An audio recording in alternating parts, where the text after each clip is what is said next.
Hi, everybody. Yes, it's that time again. It's Friday afternoon, and thank God it is, right? We all know about TGIF. We live it every single week of our crazy, wacky lives. I'm Jimmy Young, the founder of Pro Cannabis Media. We're here every Friday at 4 p.m. to 6 p.m. That's Eastern time. And we've got a pretty damn good show coming up. Some really interesting guests, a wide variety, if you will. But we're going to start with our regular. And I don't know if I'm going to embarrass him or not, but I'm going to thank him again officially. Morgan Fox has joined us on the third Friday of every month, probably now for 3 years, 2 years, I don't know, a while. That's right. And he's on vacation, and he still made the effort to come on to talk with us and you and me and all that. And I give, you know what? Used to be a guy named Ted Sarandis, a round of applause, right? A round of applause. Okay. All right. Morgan Fox from NORML. What the hell is going on in Washington, D.C.? And by the way, you don't know because you've been on vacation, right? I mean, just for the last couple of days, and you know, the fight never stops. So I'm always checking my email a little bit. I just have to decide whether or not I want to respond to it. You got to have a dividing line. Oh, no, yes, and if you don't know what it is, you'll be told what it is. Mm-hmm. Right? Okay, let's make with Congress being in recess right now. I figured now is as good a time as any to take a few days off and decompress. Get a little bit of preparation in order for when everybody comes back at the end of the month and the Hill really starts heating up. And there are going to be a lot of interesting things going on. Could you send the congressman home with like a primer about the industry? And I know they've probably heard it millions and millions of times, but you know, this is a critical time in the history of the end of cannabis prohibition. I think I'm comfortable saying that now, with 23 states have adult use legal programs. And I believe, pretty sure it was a Gallup poll this week. We have it in We Talk News, so I know it's there. More than half of Americans have at least tried cannabis once. Morgan, I'm sure you saw those headlines. I did. The bigger takeaway from Gallup this year was that it reiterated that a majority of Republicans support legalization across age groups. This has been true for a couple of years at least, but traditionally it's been younger voters, because the age demographic, I think, is much more important than partisanship when it comes to cannabis policy reform and the desire to legalize. Because younger people have more experience with cannabis and more experience with legal cannabis systems, and they have better access to information than previous generations did about the harms caused by prohibition as well as the potential medical benefits of cannabis. So, it looks like the trend is going in the right direction. And now it's just up to folks like myself to make sure that conservative lawmakers recognize where the winds are blowing when it comes to younger voters, and work with their counterparts across the aisle to develop good policies to help regulate cannabis. And we are on our way there right now. Okay, from your mouth to God's ears on Green Rush Live, Morgan, we want to see some kind of federal reform in 2023, or a lot of ways. I'm looking back, I'll be saying it's kind of a lost year. Do you guys feel pressure because of the calendar, or do you expect the DOJ to at least come out with a new scheduling for the Controlled Substances Act? Well, so I think that there's always a lot of pressure, even if there's plenty of time available, because honestly, it's very difficult to get anything cannabis related on the congressional schedule, regardless of what chamber it is. There are so many other issues, and unfortunately, lawmakers are kind of oblivious, and this is on both sides of the aisle, are kind of oblivious to the fact that this issue is rising in importance for the average voter. Obviously, we have some champions on both sides of the aisle and in both chambers, but the average lawmaker is not quite convinced yet, which is why I'm glad that you mentioned that we really want to be blowing them up when it comes to getting back from recess. And if you go to norml.org/act, you can help make sure their inboxes are full. We're working every day to make sure that their voicemail boxes and their assistants who are still on duty are just hearing nothing but get cannabis policy reform done in this session when they get back, so that we don't have to wait until really when the campaign season really starts hitting or heating up and it becomes much more difficult to do anything in a bipartisan fashion, or anything that is unrelated to what both these parties seem to want to do, which is just trash each other instead of actually governing. And that was going to be my follow-up question, Morgan. Are we ever, I mean, the two-party to me, okay, and granted, I'm from Massachusetts, everybody knows what side I lean on, but both parties are to blame here, both parties. And again, do we need these two political parties? Think of how much money is going to be spent on the campaign for a new set of elected officials over the next year. Now, you're going to tell me that it's really important that they spend it and get it out there? Is that the only way that they feel like they can hear from their constituents? And obviously, your idea of just getting on the NORML website and flooding email inboxes is great. I'm so distraught, Morgan. Make me feel better. Well, I mean, I have to say that partisan politics on a broader scale in this country is pretty messed up, and I don't have an answer for how to fix that. But what I do know is that if voters, regardless of political persuasion, are telling candidates and lawmakers that they want to see cannabis policy reform happen as soon as possible, they will eventually start to listen. It might take them a while, but they will eventually listen, especially if we can show that it has an effect at the ballot box for their reelectability. And that's really all they care about. I really don't think they care about what their constituents want. Maybe they say they do, and maybe they'll show you some examples.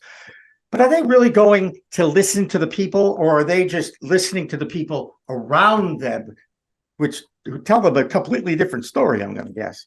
Well, even the most principled of lawmakers still needs to actually be in office in order to get anything done and be able to enact those principles.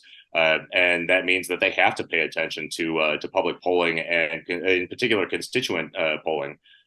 So, I mean, it's really on us as the non-elected officials to make sure that they know where we're coming from, and make sure that they know that this is a high priority issue.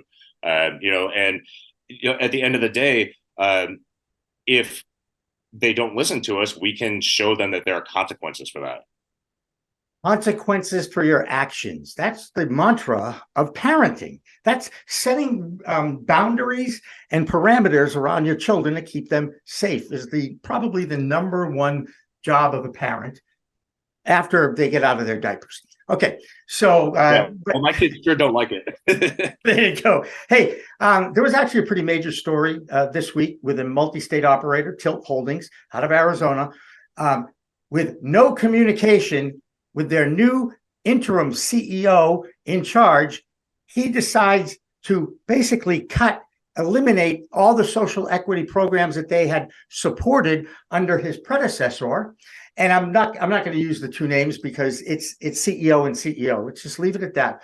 But the bigger picture here, and again, this is one of the reasons why I've started what I started, because I hate injustice. I want people to understand that there's a bunch of people out there who were victimized by the failed war on drugs. They have an opportunity to get into this industry. And now our government, our local government, and even some of our businesses are just showing you how deep racism and prejudice goes, because I don't think that it was prejudice or racism that they did it, but it sure looks that way. And I mean, Ricky Williams' Heisman brand and Dank Duchess is another one. I mean, you talk about, I may be using this in my next public relations course and about what you should not be doing. A communication would have been nice, a heads up of some kind. That to me is more upsetting than them actually doing it because of a bottom line situation. Morgan? Yeah, I mean, I'm only a bit familiar with the situation with Till Holdings, and I not being in full possession of all the facts, I'm a little bit loath to comment on that particular case, but it sure looks bad. And this is a little bit indicative of something that we've seen a lot of throughout the last few years when it comes to cannabis companies trying to support, or at least appear to support, social equity. There's a lot of social pressure on these bigger companies to be able to support repairing the harms of the war on drugs and support the development of social equity businesses. Some of them have done a pretty good job in terms of like internal hiring and hiring diversity managers and actively providing training courses for incoming businesses. But on the other hand, we've also seen a lot of companies engage in predatory partnerships with social equity brands, where they will more or less demand control of the company. And if they can't get that, they're going to drop them. And we've also seen a lot of these bigger companies starting to retreat from markets where they don't have majority control of that market, or where there's too much competition for them. And that's really unfortunate. I think that a lot of the companies out there might be willing to support social equity licensees right up until the point where they find out that these people don't want to just be window dressing and subsidiaries for them, but actually want to be competitors for them. And at that point, they don't want competition. And we've seen a lot of the big MSOs moving away from markets where they can't guarantee that there is very, very limited licensing, or where they can't guarantee their own licensing supremacy. What caused this market slowdown, Morgan? I mean, everybody who's in the industry, doom and gloom. Oh my God, race to the bottom. I'm hearing that still.